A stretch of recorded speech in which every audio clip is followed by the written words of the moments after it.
আসসালামু আলাইকুম ওরহমতুল্লাহি ওবারাকাতুহ।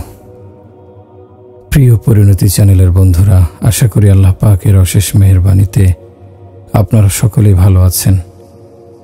আমার ভাই ও বোনেরা, সর্বপ্রথম জরুরি ইলমে দিন। আল্লাহ তাআলাকে চেনা জানা পৃথিবীর সবচেয়ে বড় নেকির কাজ। এরপর সবচেয়ে বড় নেকির কাজ হলো আল্লাহ তাআলার হুকুম মেনে চলা। আল্লাহ তাআলাকে চেনা জানা এবং তার হুকুম আহকাম মেনে নেওয়া ও স্বীকার করার পর সর্বাধিক জরুরি বিষয় ইলম হাসিল করা। ফাআলাম আন্নাহু লা ইলাহা ইল্লাল্লাহ। সর্বপ্রথম জেনে রাখো, আল্লাহ তাআলা এক ও অদ্বিতীয়, তার কোনো শরীক নেই এবং তিনি ছাড়া ইবাদতের উপযুক্ত আর কোনো মাবুদ নেই। আমাদের প্রিয় নবীজির নিকট সর্বপ্রথম ওহির বাণী, ইকরা বিসমি রাব্বিকাল্লাযী খলাক। পড়ো আপন প্রভুর নামে, তার সাহায্য নিয়ে। কে সেই প্রভু, কি তার পরিচয়? আল্লাযী খলাক, যিনি সৃষ্টি করেছেন, তৈরি করেছেন। আল্লাহকে চেনা ও জানা এটাই পৃথিবীতে আসার মূল লক্ষ্য ও উদ্দেশ্য। আল্লাহর হুকুম আহকাম মেনে চলা এটাই দুনিয়াতে আসার মাকসাদ। পক্ষান্তরে পৃথিবীর সবচেয়ে বড় অন্যায়, সবচেয়ে ঘৃণিত পাপাচার, সর্বাধিক ক্ষতিকর গুনাহ বা জুলুম হলো শিরক। ইন্না শিরকা লাযুলমুন আযীম। নিশ্চয় আল্লাহর সঙ্গে শরিক করা মহা অন্যায়। পিতামাতার অবাধ্য হওয়া, কাউকে হত্যা করা, চুরি ডাকাতি করা, ছিনতাই রাহাজানি করা, জেনা ব্যভিচার করা, গালিগালাজ করা, এগুলো সবই যে জুলুম ও অন্যায় সেটা সকলেই মানে। আমি আপনাদের এমন একটি জুলুম ও অন্যায়ের কথা বলছি যাকে মানুষ আদৌ কোনো জুলুম বা অন্যায় মনে করে না, অথচ আল্লাহর প্রিয় হাবিব সাল্লাল্লাহু আলাইহি ওয়াসাল্লাম ইরশাদ করেছেন, আল জাফা কা আল জাফা। অনেক বড় জুলুম, মহা অন্যায় ও মহাপাপ। সাহাবায়ে কেরাম উৎকর্ণ হলেন, সবাই কান খাড়া করলেন, কি সেটা যা অনেক বড় জুলুম? তখন তিনি বললেন, মান সামিআন নিদাআ ফালাম ইউজিব। যে ব্যক্তি আজানের আওয়াজ শুনে নামাজ পড়তে মসজিদে গেল না। এরূপ জালেমদের দিয়ে তো আমাদের সব এলাকা ভরা। হিন্দ, সিন্ধ, বাংলাদেশ সর্বত্র ভরে গেছে এইসব জালেমে। অনেক বড় জুলুম, মহা অন্যায় সেই ব্যক্তির যে আজান শোনে অথচ মসজিদে নামাজ পড়তে যায় না। এই লোক সবচেয়ে বড় জালেম। পৃথিবীতে যাকে আল্লাহ তাআলা সবচেয়ে বড় জালেম আখ্যা দিচ্ছেন সে হলো আল্লাহর সঙ্গে কাউকে শরিককারী। এই শিরককারী মহাপাপী সবচেয়ে বড় জালেম। আল্লাহকে কোনো আকার আকৃতিতে বোঝা, কোনো সুরত বা মূর্তিতে তাকে কল্পনা করা, কোনো নকশায় কোনো দৃশ্যে তাকে ভাবা, তাকে কোনোরূপ আকার আকৃতিতে কল্পনা করা, চিন্তা ও কল্পনা শক্তির কোনো স্তরে কোনোভাবে তার কোনো চিত্র অঙ্কন, এটা পৃথিবীর সবচেয়ে বড় জুলুম। তাকে এক ও একক মানতে হবে, কোনো ধরনের অংশীদারিত্ব ছাড়া, যেমন স্ত্রী ও সন্তান ছাড়া, সাথী ও সঙ্গী ছাড়া, উজির ও মুশির উপদেষ্টা ছাড়া। আল্লাহকে এক ও একক মানতে হবে, মাতা পিতা ছাড়া একক মানতে হবে, কোনো সাহায্যকারী ছাড়া। কুরাইশের লোকেরা আমাদের নবীজিকে বলল, আপনার রবের বংশ পরিচয় কি? আরবদের মধ্যে বংশ পরিচয়কে খুব সতর্কতা ও গুরুত্বের সঙ্গে স্মরণ করা হয়। আমাদের মধ্যে জমি জমার কিছু দলিলপত্র ছাড়া অন্য কোথাও বংশের বিষয়টি তেমন গুরুত্ব পায় না। কিন্তু আরবরা নিজেদের বংশ পরিচিতিতেও কি বলবো, নিজেদের ঘোড়ার বংশ তালিকাও মুখস্থ রাখত।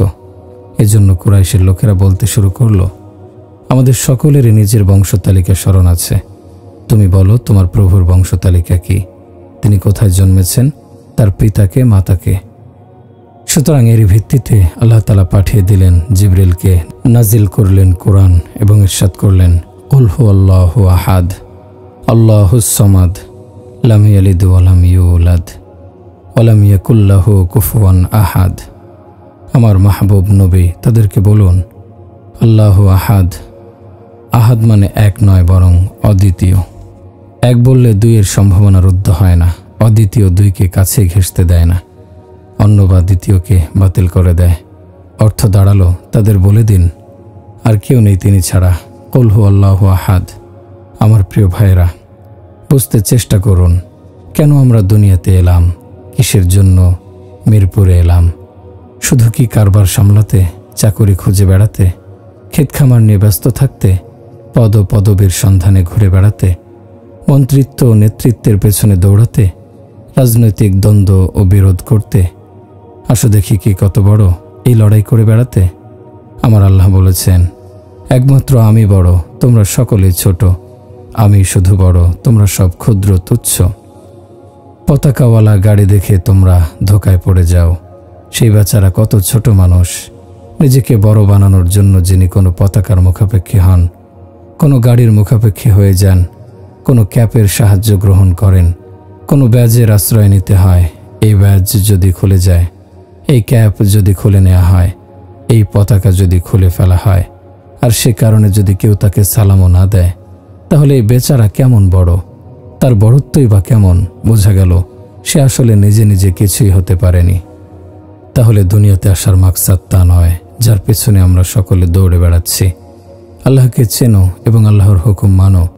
আল্লাহ তাআলা নিজের পরিচিতি তুলে ধরেছেন, কুল হুয়াল্লাহু আহাদ, একাকী আমি। কেমন একাকী? বলেছেন অদ্বিতীয়। কেমন অদ্বিতীয়? যিনি বেনিয়াজ, বেপরোয়া, কোনো কিছুর প্রতি তার কোনো দায়বদ্ধতা নেই, কারো কাছে তার কোনো ঠেকা নেই, কোনো অভাব নেই, মুখাপেক্ষিতা নেই।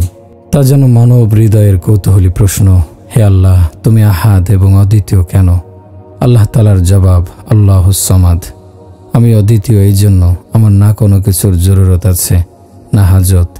কোনো কিছুই আমার জন্য অপরিহার্য নয়, অনিবার্য নয়। হে আল্লাহ, তুমি অদ্বিতীয় কেন? আল্লাহুস সামাদ। কারণ কারো কাছে আমার কোনো চাওয়া পাওয়া নেই, কোনো ঠেকা নেই, কোনো পরোয়া নেই। আমি একদম স্বাধীন ও বেপরোয়া। হে আল্লাহ, কেন তুমি স্বাধীন ও বেপরোয়া? লাম ইয়ালিদ ওয়া লাম ইউলাদ। আমি এমন স্বাধীন ও বেপরোয়া এ কারণে আমার কোনো সন্তান নেই, নেই কোনো পিতামাতাও, না আমার কোনো পুত্র আছে, না কন্যা, না স্ত্রী, না শালা। তোমরা তো বাধাপ্রাপ্ত, ঠেকাগ্রস্ত, অভাবী ও প্রার্থী হও এই কারণে যে তোমাদের উপরে রয়েছে তোমাদের মাতা পিতা, আর নিচে রয়েছে বেবি বাচ্চা। তোমরা শৈশবে মুহতাজ, মুখাপেক্ষী থাকো পিতামাতার, আর বার্ধক্যে মুহতাজ থাকো সন্তানের। বিপদ আপদ ও সমস্যায় পড়লে তোমাদের প্রয়োজন পড়ে সঙ্গী সাথী ও ভাই বন্ধুর সাহায্য নেয়ার। পক্ষান্তরে আমি হলাম সর্বক্ষেত্রে অভাবমুক্ত গণী। হে আল্লাহ, তুমি কেন এমন বেনিয়াজ, বেপরোয়া ও অভাবহীন? কারণ আমার উপরে না তো পিতামাতা আছে, না নিচে কোনো বেটা বেটি আছে, না আছে আমার পত্নী, না শালাশালী, না স্ত্রী, না সন্তান, না সঙ্গী, না সাথী, না উজির, না মুশির উপদেষ্টা। লাইসা মাআহু ইলাহুন ইয়াখশা। আমার সঙ্গে টক্কর ও পাল্লা দেওয়ার উপযুক্ত কোনো মাবুদ নেই। ওয়ালা রব্বি ইয়ারজিই। আমার সমান শক্তি ও ক্ষমতা সম্পন্ন কোনো প্রতিপালক প্রভু নেই। ওয়ালা ওয়াজিরি ইউতি। আমার আশপাশে এমন কোনো মধ্যসত্ত্বা নেই যাকে তোমরা সুপারিশের জন্য খুঁজে নিয়ে আসবে। ওয়ালা হাহিবি ইয়ারতাশি। আমি কোনো টাউট বাটপার নই যাকে ঘুষ দিয়ে তোমরা কাজ হাসিল করবে, বরং আমি সম্পূর্ণ বেনিয়াজ, বেপরোয়া। আমি কারোর মুহতাজ নই, কারোর মুখাপেক্ষী নই। তিনি যখন নিজের পরিচিতি প্রকাশের ক্ষেত্রে বলেন আমি আহাদ, অদ্বিতীয়, বলেন সামাদ, বেপরোয়া, বলেন লাম ইয়ালিদ ওয়া লাম ইউলাদ, তার কোনো বিবি নেই, কোনো বাচ্চা নেই, না তিনি জন্ম নিয়েছেন কারো থেকে, না অন্য কেউ জন্ম নিয়েছে তার থেকে। যিনি আপন জাত ও সত্তায় আহাদ বা অদ্বিতীয়, সামাদ বা বেপরোয়া, লাম ইয়ালিদ বা পিতাও নন, ওয়ালাম ইউলাদ পুত্রও নন, তারে দাবি আচ্ছাও লাগে, সাচ্ছাও লাগে। ওয়ালাম ইয়াকুল্লাহু কুফুয়ান আহাদ। আমার মতো, আমার সমকক্ষ আর কেউ নেই। হাল তা'লামু লাহু সামিয়্যা। তোমার রবের মতো আছে কি কেউ? না, না, কেউ নেই। ওয়া হুয়াল্লাযী ফিস সামা'i ইলাহ। আসমানে একমাত্র তিনি উপাস্য মাবুদ, জমিনেও। লাহু মা ফিস সামাওয়াতি। নভমণ্ডলে চলে তার নিরঙ্কুশ বাদশাহী। ওমা ফিল আরদি। ভূমণ্ডলে চলে তার শাহেনশাহী। ওমা বাইনাহুমা। আসমান ও জমিনের মধ্যবর্তীতেও একমাত্র তিনিই বাদশাহ। ওমা তাহতাস সারা। সিক্ত ভূগর্ভে, পাতালে পর্যন্ত তিনি রাজাধিরাজ। রব্বুল মাশরিকি ওয়াল মাগরিবি। উত্তর পূর্ব, দক্ষিণ পূর্ব, উত্তর পশ্চিম, দক্ষিণ পশ্চিম সকল দিকের একমাত্র আল্লাহ। আইনামা তুয়াল্লু ফাসাম্মা ওয়াজহুল্লাহ। উত্তরেও আল্লাহ, দক্ষিণেও আল্লাহ, পশ্চিমেও আল্লাহ, পূর্বেও আল্লাহ, সব দিকে আল্লাহ। উপরে আল্লাহ, সামনে আল্লাহ, পেছনে আল্লাহ, ডানে আল্লাহ, বামে আল্লাহ। সুউচ্চ পাহাড়ের চূড়া অবিরাম ডেকে চলেছে আল্লাহ আল্লাহ। আহাদ আহাদের সুরের গুঞ্জন শ্রুত হচ্ছে সৃষ্টির সবখানে। বাতাসের গতিপ্রবাহ বলে দিচ্ছে পেছনে কেউ আছেন, কোনো ক্ষমতা আছে যিনি পরিচালনা করছেন এই সকল গতিধারা। আমাদের রাষ্ট্রীয় ব্যবস্থাপনা লক্ষ লক্ষ মানুষ মিলে পরিচালনা করে। প্রত্যেক ব্যবস্থাপনারই নানান দিক ও ধরন থাকে। উল্টা দিক আছে, সোজা দিক আছে, ডান আছে, বাম আছে, কখনো পাংচার আছে, কখনো ধাক্কা আছে। বোঝা যায় সারা দুনিয়ার যাবতীয় শৃঙ্খলা ও ব্যবস্থাপনা পরিচালনার জন্য কেউ আছেন, যিনি কখনো ঘুমান না। তিনি যদি ঘুমিয়ে যেতেন তাহলে গোটা সৃষ্টি জগৎ ধ্বংস হয়ে যেত। এ কারণেই তিনি ঘোষণা করেছেন, লা তাখুযুহু সিনাতুন ওয়ালা নাওম। দুনিয়ার সুন্দর সুশৃঙ্খল ব্যবস্থাপনার পেছনে রয়েছেন মহান আল্লাহ, যাকে তন্দ্রাও স্পর্শ করতে পারে না, নিদ্রাও না, যাকে কেউ খাওয়ায় না এবং তিনি খানও না, যাকে কেউ পান করায় না এবং তিনি নিজেও পান করেন না। না তিনি ক্লান্ত হন এবং না তিনি গাফেল ও উদাসীন হন। তিনি অক্ষম নন, কেউ তাকে অক্ষম করতেও পারে না। তিনি উদাসীন নন, কোনো অবস্থাতেই উদাসীন নন, কোনো সময়েই উদাসীন নন। তিনি আপন শক্তি ও ক্ষমতায় কারোর মুহতাজ নন, মুখাপেক্ষী নন। তিনি নিজের শাসনের ক্ষেত্রে কোনো পাদ্রীর মুহতাজ নন। তিনি নিজের সিদ্ধান্ত বাস্তবায়নে কোনো ফেরেশতার মুহতাজ নন। তিনি নিজের উচ্চতার জন্য আরশের মুহতাজ নন। তিনি বসার জন্য কুরসির মুহতাজ নন। আমাদেরকে আপন প্রতিপত্তি জানান দেওয়ার জন্য তৈরি করেছেন কুরসি বা চেয়ার। ওয়াসিআ কুরসিয়্যুহুস সামাওয়াতি ওয়াল আরদ। আরশ তাকে উচ্চতা প্রদান করতে পারে না, কুরসি তাকে উপবিষ্ট করতে পারেনি। সপ্ত আকাশ তার আশ্রয় নয়, ফেরেশতারা তাকে বড় বানাতে পারে না। তিনি মসজুদ, সেজদা প্রাপ্ত, আমার সেজদার দ্বারা নন। মসজুদ হওয়ার জন্য তিনি আমার সেজদার মুহতাজ নন। তিনি এত বড় যে তার বড়ত্ব আমার মুখের বড়ত্ব প্রকাশের মুহতাজ নয়। তিনি সুবহান ও সুব্বুহ হওয়ার জন্য আমার সুবহানাল্লাহ বলার মুহতাজ নন। সুব্বুহুন কুদ্দুসুন মহাপবিত্র ও সমহান হওয়ার জন্য আমার আলহামদুলিল্লাহর মুখাপেক্ষী নন। নিজের শাহিনশাহীর প্রভাব বিস্তারের জন্য তিনি জিবরিল, মিকাইল, ইসরাফিল ও আজরাইলের মুখাপেক্ষী নন।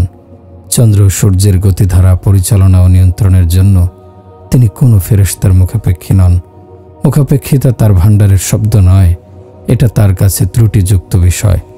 হাকিকি মাহবুদ, আসল উপাস্য, ইলাহুকুম ইলাহু ওয়াহিদ। বলে দাও আল্লাহই তোমাদের একমাত্র মাহবুদ। আল্লাহু লা ইলাহা ইল্লাহু।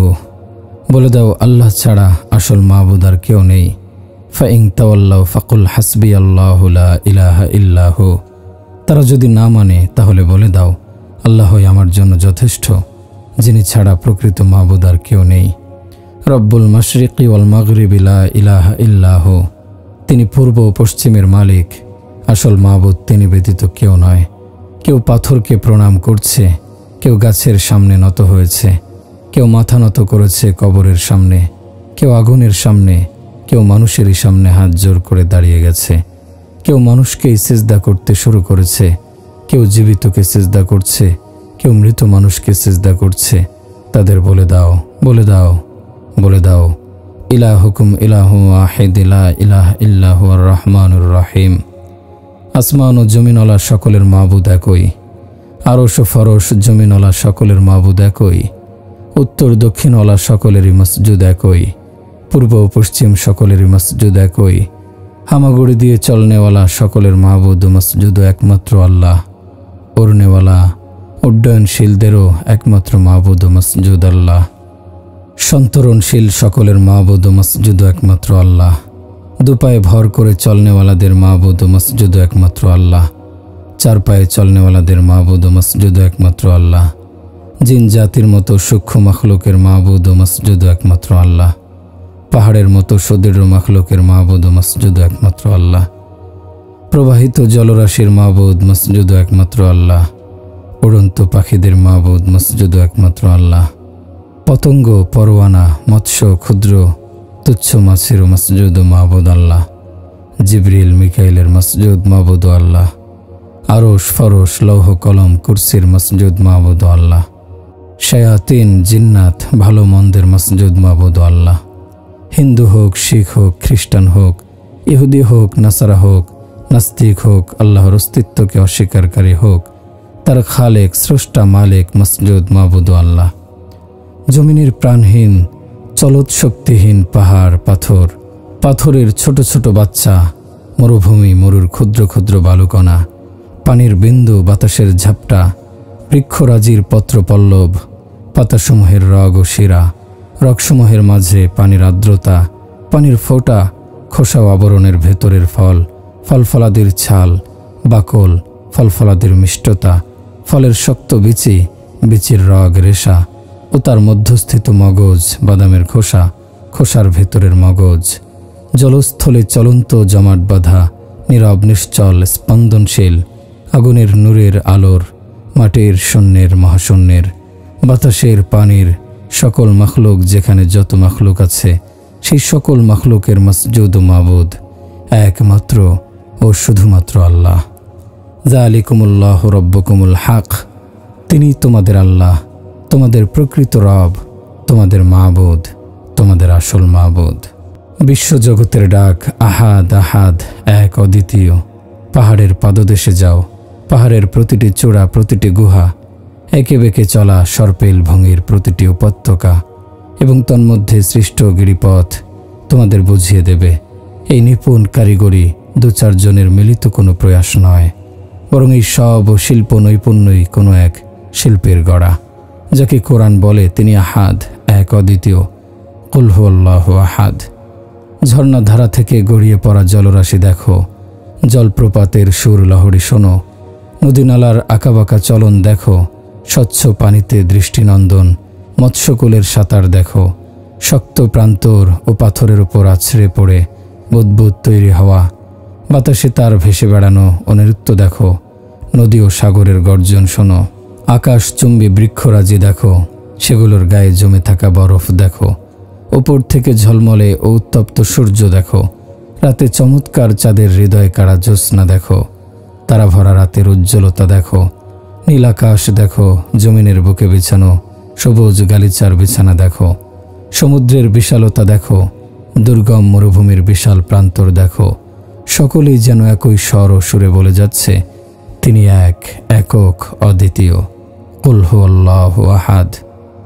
সূর্য বলছে আহাদ, চাঁদের মিষ্টি জ্যোৎস্না বলছে আহাদ, তারকাদের উজ্জ্বলতার পয়গাম আহাদ, পৃথিবীর বিশাল ফরসের পয়গাম আহাদ, একে বেঁকে চলা নদ নদীর পয়গাম আহাদ, সুউচ্চ চূড়ার পয়গাম আহাদ, ছুটন্ত স্রোতের পয়গাম আহাদ, উড়ন্ত চিলের পয়গাম আহাদ।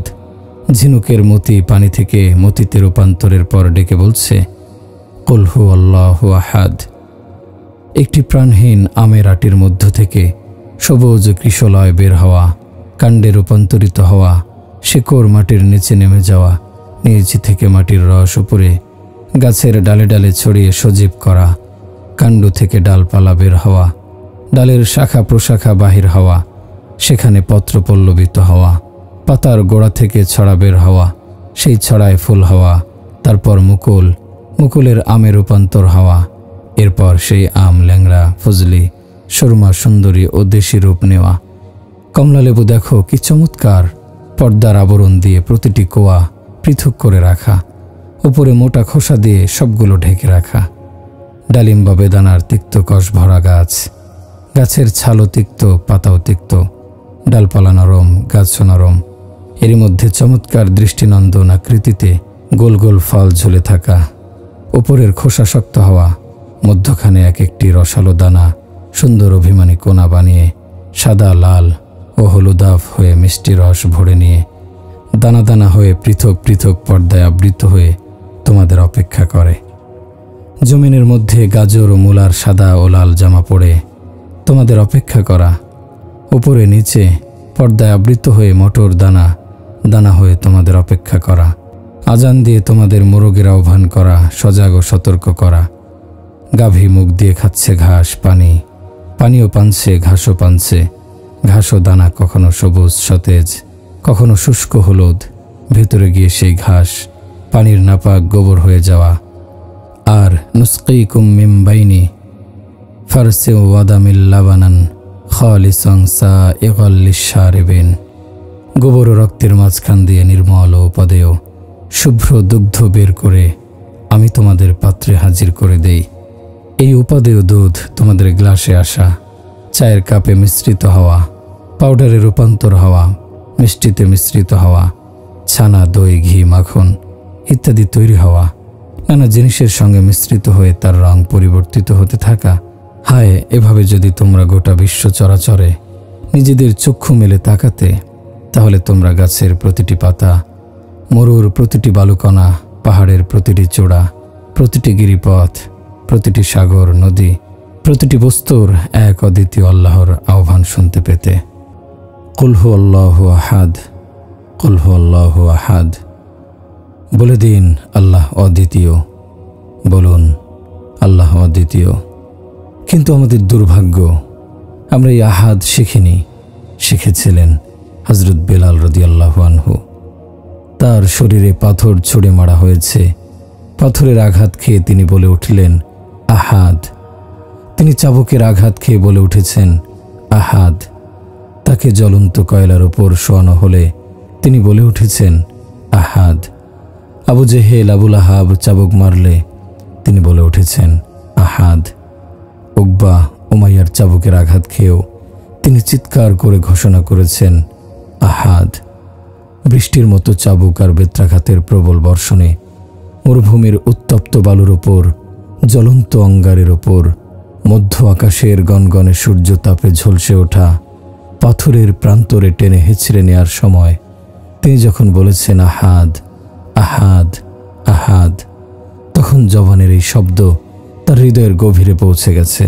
আর এরই বদৌলতে আল্লাহ তাআলা তাকে এমন মহান মর্যাদায় পৌঁছে দিয়েছেন যে মহানবী সাল্লাল্লাহু আলাইহি ওয়াসাল্লাম ইরশাদ করেন, যখন আমি জান্নাতে প্রবেশ করব, আমার বাহনের লাগাম থাকবে বেলালের হাতে, আমার সঙ্গেই সে জান্নাতে প্রবেশ করবে। এই পৃথিবীতে রাজত্ব ও শাসন ক্ষমতা যদি কোনো রাজা বাদশার নিজস্ব ব্যাপার হতো, তাহলে তারা কেউ কি কখনো তাদের বাদশাহী অন্যকে দিত? তারা চাইতো নিজেদের হাতে বাদশাহী কক্ষিগত করে এই পৃথিবী ছেড়ে কখনোই না যেতে। কিন্তু গিয়ে দেখো, বড় বড় বাদশাহ মাটির নিচে শুয়ে যেন ঘোষণা করছে, আমাদের দেখো। দেখার মতো দৃষ্টি আর বোঝার মতো বুদ্ধি যাদের আছে, তারা তাকিয়ে তাকিয়ে আমাদের দেখো। কখনো আমিই ছিলাম অনেকের গৌরব ও অহংকার। দেখো, আজ আমার হাড় হাড্ডি আলাদা হয়ে কেমন অসহায় পড়ে আছে। হাড্ডিগুলো গুঁড়া গুঁড়া হয়ে পড়েছে। সুন্দর সুন্দর দুটি চোখের জায়গায় দুটি গর্ত হয়ে আছে। উদ্ধত নাক নেই, সেখানে শুধু ছিদ্র পড়ে আছে। অহংকারী মস্তকের শুধুই খুপড়ি পড়ে আছে, দেহ থেকে বিচ্ছিন্ন। অহংকারের বশে জুলুমের জন্য উদ্যত হাজার হাজার জুলুম সম্পাদনকারী হাতের আঙুলগুলি দেখো পাঞ্জা থেকে পৃথক হয়ে গেছে। দম্ভ ভরা পদঘাত করে চলা পায়ের বেহাল দশা দেখো, পা থেকে গোড়ালি কিভাবে বিচ্ছিন্ন পড়ে আছে। অসহায় দরিদ্র মানুষদের প্রতি তাচ্ছিল্যবশত লাথি মারা অহংকারী পায়ের রান আলাদা হয়ে গেছে। পায়ের গোছা পৃথক হয়ে গেছে। হাঁটুর হাড্ডি অনেক পূর্বেই মাটির সঙ্গে মিশে গেছে। যেই পাঁজরে লুকানো থাকতো উদ্ধত অহংকারী দিল, সেই দিল কবেই মাটিতে মিশে গেছে। আজ সেই পাঁজরের খাঁচাটাও ঢিলা হয়ে গেছে। পোকামাকড়ের রাজ্যে পরিণত হয়েছে এক এক বাদশার কবর। প্রত্যেক শাহিনশাহ রাজা বাদশার হাড় হাড্ডি, পাঁজর, সৌন্দর্য পিপাসু চক্ষু, অহংকারী তেজি জবান, শরীরের সুকোমল অঙ্গ প্রত্যঙ্গ সব পোকামাকড়ের নিয়ন্ত্রণে চলে এসেছে। সকলেরই শেষ ঠিকানা হয়েছে জনশূন্য অন্ধকার কবর। এখানেই পৃথিবীতে যা কিছু আছে সবকিছুই ধোঁকা। এটা ধোঁকার ঘর, এটা মশার পাখা। এখানে সত্য শুধুই আল্লাহ। আসমানেও আল্লাহ, জমিনেও আল্লাহ, পূর্ব পশ্চিমেও আল্লাহ, বাতাসেও মহাশূন্যেও আল্লাহ, শাহরাগ থেকেও অধিক নিকটবর্তী আল্লাহ। চক্ষুসমূহকে দৃষ্টি শক্তিদাতা, কানসমূহকে শ্রবণ শক্তিদাতা আল্লাহ। আমার জবানকে কথা বলান আল্লাহ। মস্তিষ্কের নীরব চিন্তাধারাকে আওয়াজের ছাঁচে ঢেলে সরব ও সবাক প্রকাশ করেন আল্লাহ। সেই কথা আপনাদের কানের দুয়ারে পৌঁছে দেন আল্লাহ। আলফাজ উচ্চারিত কথামালাকে হৃদয়ের গভীরে প্রভাব সৃষ্টিকারী বানান আল্লাহ। বাতাস ও মেঘমালা পরিচালনা করেন শুধু আমার আল্লাহ। এই সকল কাজ তিনি করেন ত্রুটিমুক্ত, জুলুম অত্যাচার মুক্তভাবে। কোনো কাজে তার দুর্বলতা নেই, অজ্ঞতা ও মূর্খতা নেই। খাওয়া, পান করা ও নিদ্রার কোনো প্রয়োজন তার নেই।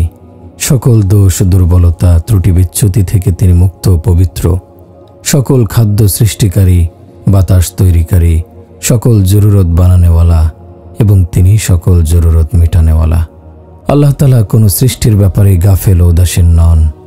তিনি না ফেরেশতাদের ব্যাপারে গাফেল, না মানব জাতির ব্যাপারে, না জিন জাতির ব্যাপারে উদাসীন, না জীব জানোয়ারের ব্যাপারে, না মৎস্যকুলের ব্যাপারে, না কীট পতঙ্গের ব্যাপারে, না নেকড়ে, না বাঘের ব্যাপারে, না বিড়াল, না ইঁদুরের ব্যাপারে, না সাপ, না বিচ্ছু, না বানরের ব্যাপারে গাফেল, না ঘুঘু, না ময়না, না তোতা, না বুলবুলের ব্যাপারে গাফেল, না হাঁস, না মুরগি, না মোরগ, না রাজহাঁস, না উট পাখির ব্যাপারে তিনি উদাসীন।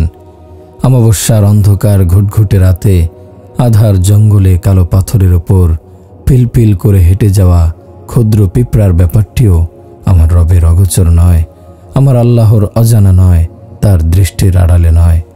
আমার প্রিয় ভাইরা, ইসলামের কালেমা পাঠ করার পর সাহাবায়ে কেরামের জিন্দেগি তো পাপ ও প্রতারণা মুক্ত অনবিল সুখের জীবন হয়েছিল।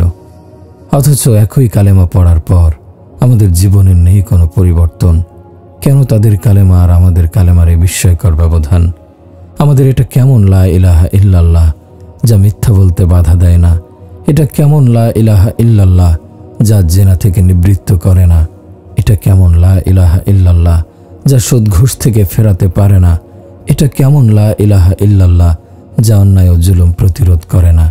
এ কেমন লা ইলাহা ইল্লাল্লাহ যা নামাজের উপর প্রতিষ্ঠিত করে না, যা সত্য বলতে বাধ্য করে না, যা রোজার অভ্যাস গড়ে দেয় না, যা যাকাত প্রদানে বাধ্য করে না? এ কেমন কালেমা যা রাতের ঘুম কেড়ে নেয় না, যা দু চোখে অশ্রুর বান ডাকায় না, যা আল্লাহর সামনে নত করে না? সেটা কেমন কালেমা যার মোহাব্বতে কেউ অস্থির হলো না? এটা কেমন কালেমা যা পড়ে আমি সিন্ধি পরিচয় থেকে বের হতে পারি না? এটা কেমন কালেমা যা আমাকে পাঞ্জাবি, বেলুচি, মুহাজের, পাঠান ও বাঙালি পরিচিতি থেকে বের করতে পারে না? এ কেমন কালেমা যা পাঠ করে মুসলিম পরিচয় ধারণ করেও কেউ কওম ও জাতীয়তার মূর্তি পূজা করে?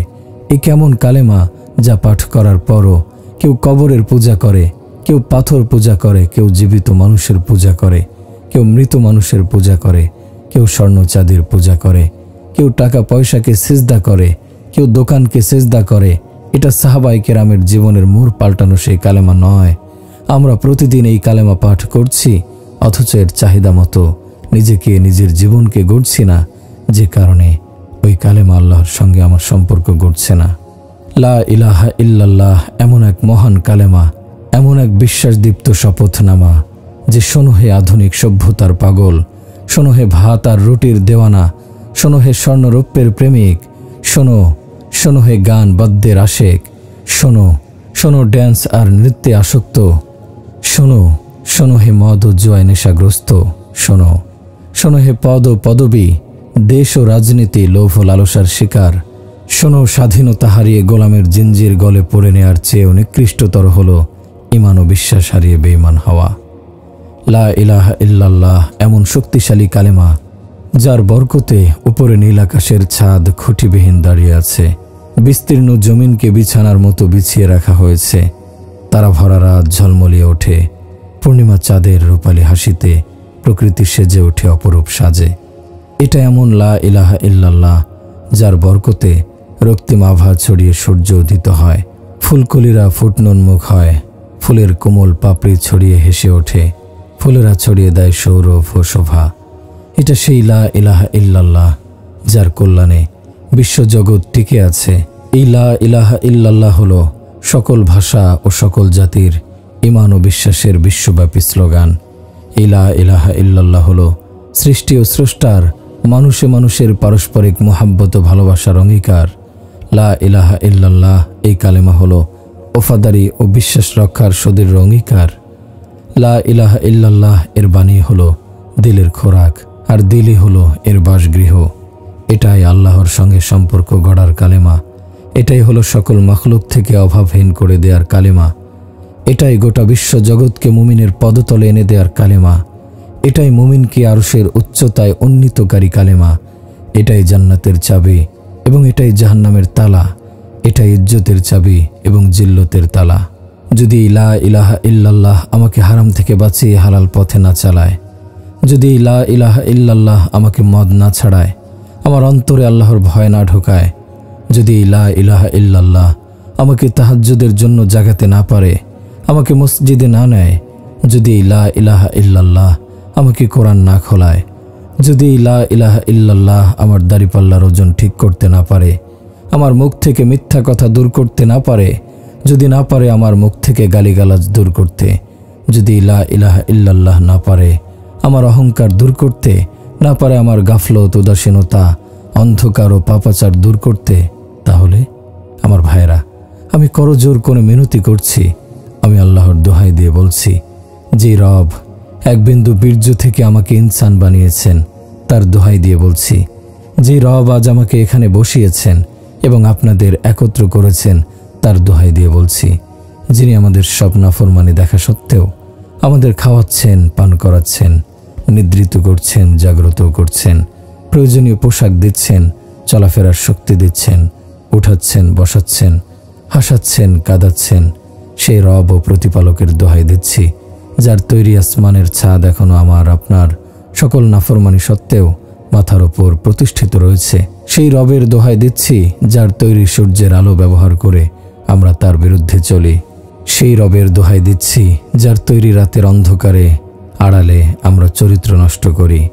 সেই রবের দোহাই দিচ্ছি, যিনি তোমাদের শাসক বানিয়েছেন আর তোমরা সেই ক্ষমতা ব্যবহার করে জুলুম করছো, যিনি তোমাদের অর্থ দিয়েছেন আর তোমরা সেই অর্থ নাচ গানে ব্যয় করছো। সেই রবের দোহাই দিয়ে করজোরে মিনতি করে বলছি, তোমরা কালেমা শেখো, কালেমা শেখো। লা ইলাহা ইল্লাল্লাহকে শুধু মুখের বুলি বানিয়ে নিও না, বরং একে নিজের হৃদয়ের গভীরে স্থাপন করো। একে সকলের হৃদয়ে প্রতিষ্ঠার জন্য নিজের মধ্যে ব্যাকুলতা জাগিয়ে তোলো। এর জন্য যদি ঘর বাড়ি ব্যবসা ছাড়ার প্রয়োজন হয়, তাহলে ছেড়ে দাও। এই কালেমাকে নিজের মধ্যে প্রতিষ্ঠা করার উদ্দেশ্যে যদি দেশ ছাড়তে হয়, ছেড়ে দাও। দেশি কিংবা পরদেশি যেই হোক, এটা এমন দৌলত যা ঘরে বসে পাওয়া যায় না, বহু পথ পাড়ি দিতে হয়, আঘাতে আঘাতে জর্জরিত হতে হয়। তাহলেই এই কালেমা শেখা যায়, এর মর্ম বোঝা যায়। আল্লাহকে পরম প্রিয়, কাঙ্ক্ষিত ও কাম্য বানাও। তিনি একাই যথেষ্ট, একাই যথেষ্ট।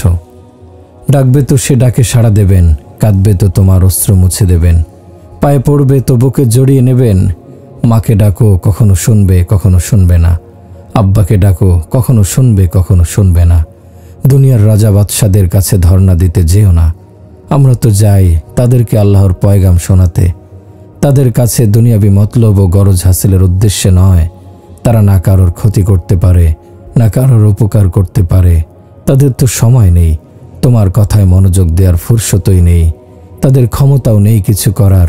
তাদেরকে তুমি কিছু বলবে, তারা আবার আরেকজনকে বলবে অমুকের এটা করে দিতে হবে।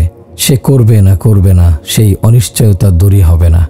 আবার ফোন করো, এদিকে যাও, ওইখানে অমুকের কাছে যাও, করো, যাও। কি প্রয়োজন? ছেড়ে দাও, ছেড়ে দাও।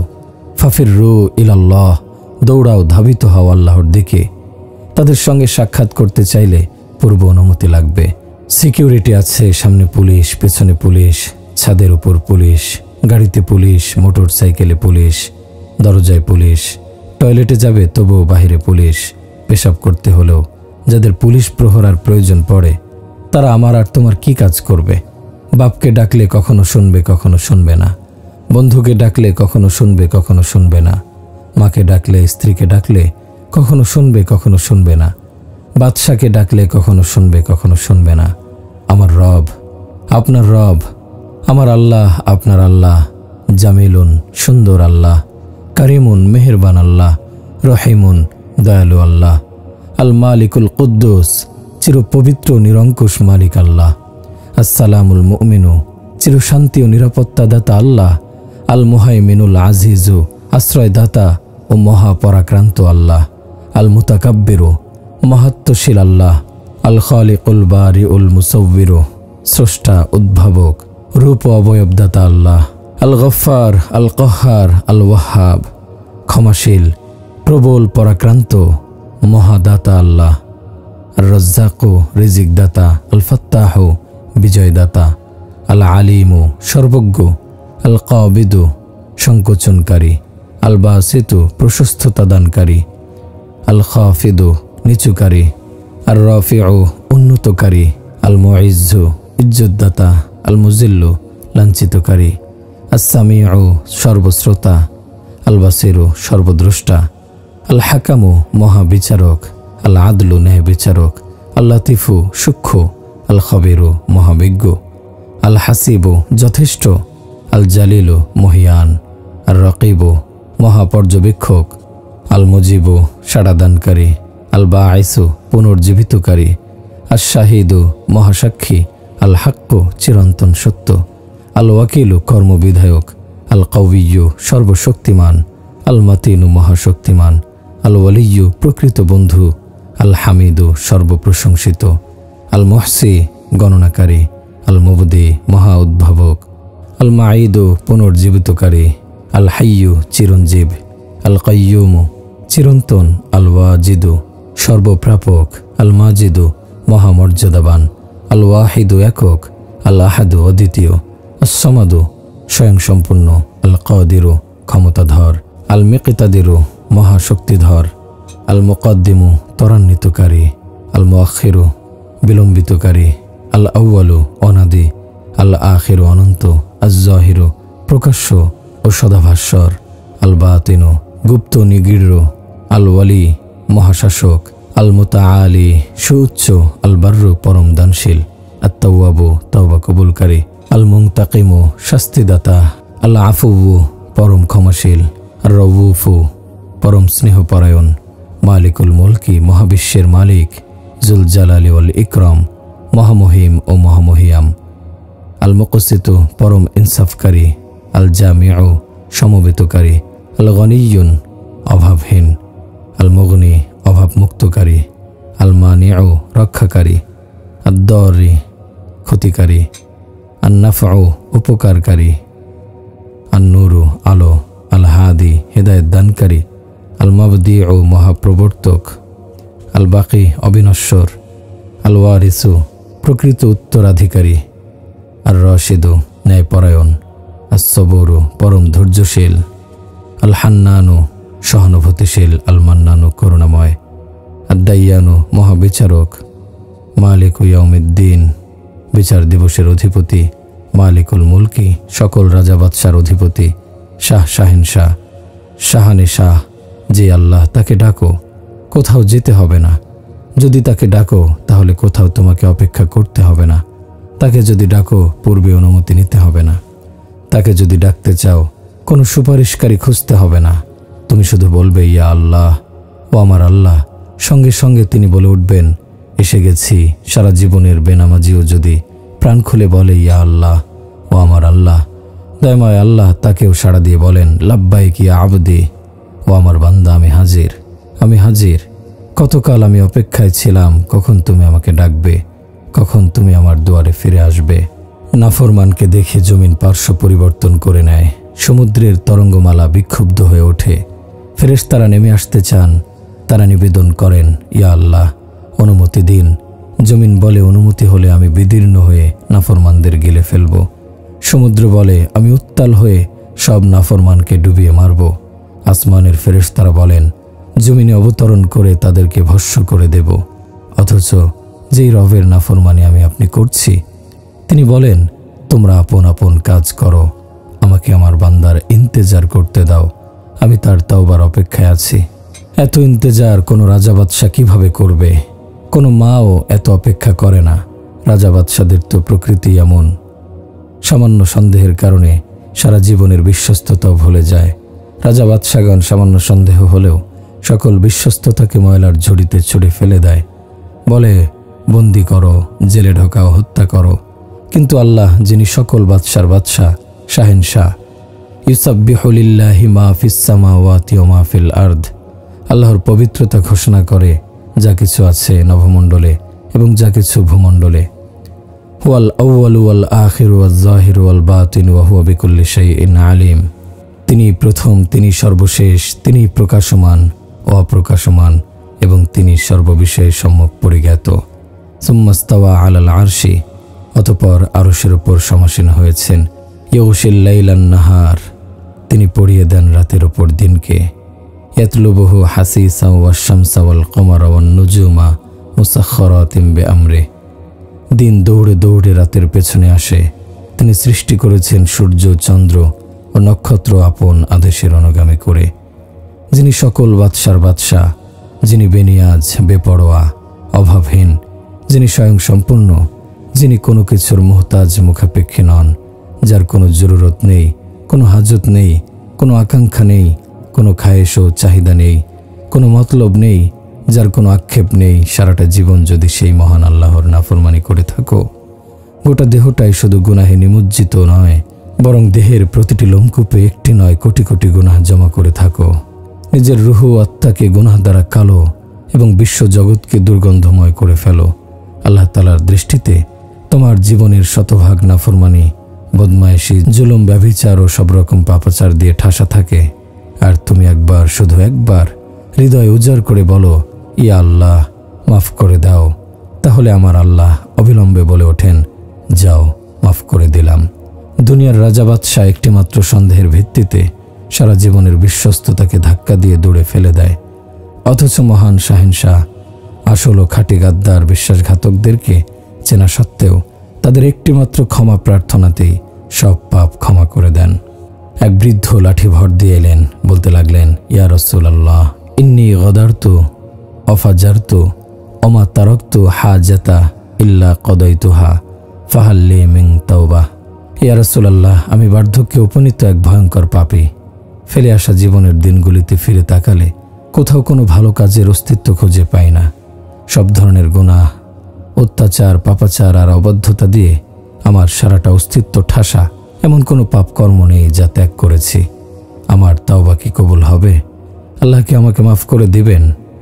আমার এবং আপনার নবী সাল্লাল্লাহু আলাইহি সাল্লাম ইরশাদ করলেন, যাও, তোমার তওবার কারণে তোমার সকল গুনাহ আল্লাহ মাফ করে দিয়েছেন। বৃদ্ধ লোকটি বিশ্বাস করতে পারছিল না।